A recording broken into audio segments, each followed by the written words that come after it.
yang bisa pergi ke Bali. Semua keinginannya pasti bisa terpenuhi. Lucunya di negeri ini hukuman bisa dibeli. Kita orang yang lemah pasrah akan keadaan. Pemirsa, kasus Gayus Tambunan semakin menjadi perhatian pemerintah. Presiden Susilo Bambang Yudhoyono kini tengah memimpin rapat khusus membahas kasus Gayus Tambunan bersama sejumlah menteri dan jajaran penyidik. Dan di kawasan istana kami temui rekan Vicky Damanta yang sejak pagi tadi mencermati jalannya rapat ini. Vicky, Presiden sepertinya serius untuk menuntaskan kasus Gayus Tambunan. Benarkah demikian? Ya, memang benar, Gustaf. Rapat terbatas bidang politik hukum dan keamanan memang sudah digelar sejak pukul 10 pagi tadi di kantor Kepresidenan Jakarta. Dan Presiden Susilo Bambang Yudhoyono dengan Wakil Presiden Budiono dan sejumlah menteri dan juga pejabat seperti Kapolri, Menteri Hukum dan HAM juga hadir yang terkait langsung dengan penanganan kasus Gayus Tambunan ini. Dan hingga kini rapat terbatas masih berlangsung dengan mendengarkan laporan dari sejumlah menteri terkait seperti Menko Polhukam Joko Suyanto, Menkumham Patrialis Akbar, Kapolri Jenderal Polisi Timur Pradopo, Jaksa Agung Basrip Arif, Ketua Satgas Pemberantasan Mafia Hukum Kuntor Mangkusubroto dan juga Kepala PPATK Yunus Hussein. Dan memang benar apa yang Anda katakan, Gustaf, kasus Gayus ini memang sudah meluas dan Presiden Susilo Bambang Yudhoyono sendiri dalam pembukaan rapat terbatas juga mengakui kejahatan yang terjadi saat ini bukan hanya saja kejahatan mafia hukum, juga merambah ke kejahatan di internal kantor imigrasi yang dalam hal ini di bawah kewenangan Menteri Hukum dan HAM. Dengan demikian Presiden Susilo Bambang Yudhoyono menaruh perhatian khusus terhadap kasus Gayus Tambunan ini. Demikian, Gustaf. Ya, Vicky, lalu bagaimana pendapat Presiden soal pembagian peran penyidikan Kapolri, Polisi, KPK dan juga Kejaksaan Agung?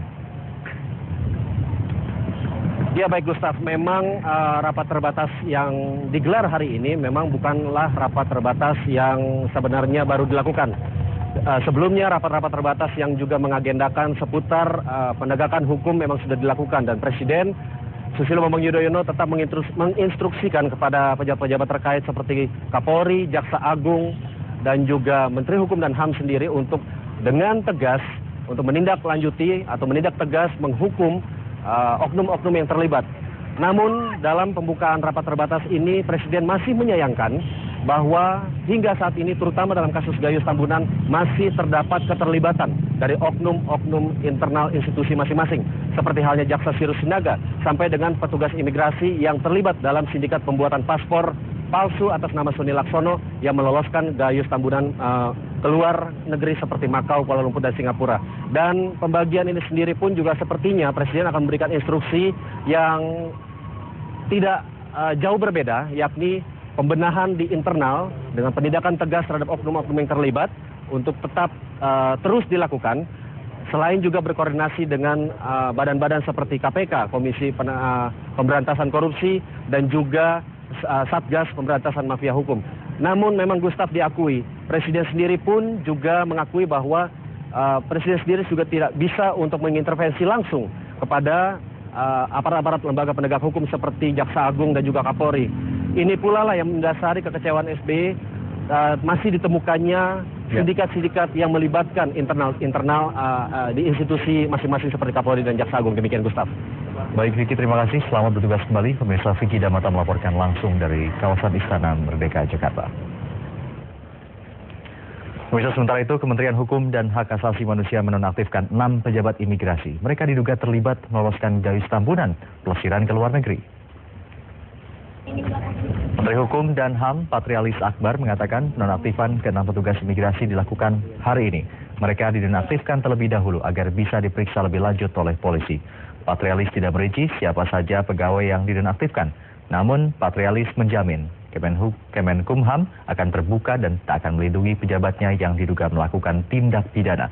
Tidak tertutup kemungkinan jumlah pegawai yang dinonaktifkan akan bertambah karena pemeriksaan oleh tim Inspektorat Jenderal masih berlangsung.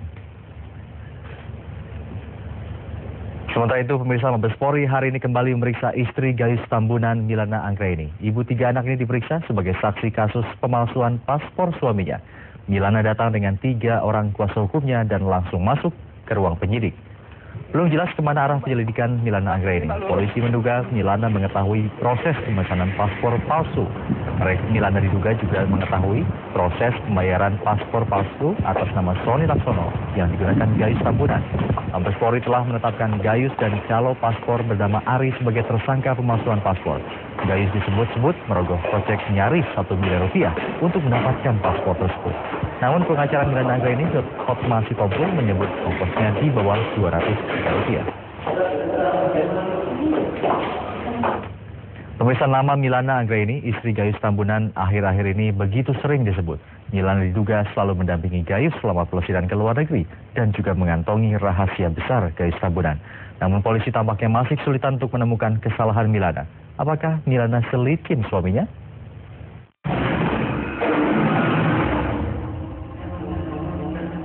Milana Anggraini, istri Gayus Tambunan, sudah beberapa kali dijadikan saksi kasus suaminya dan dipanggil ke Mabes Polri.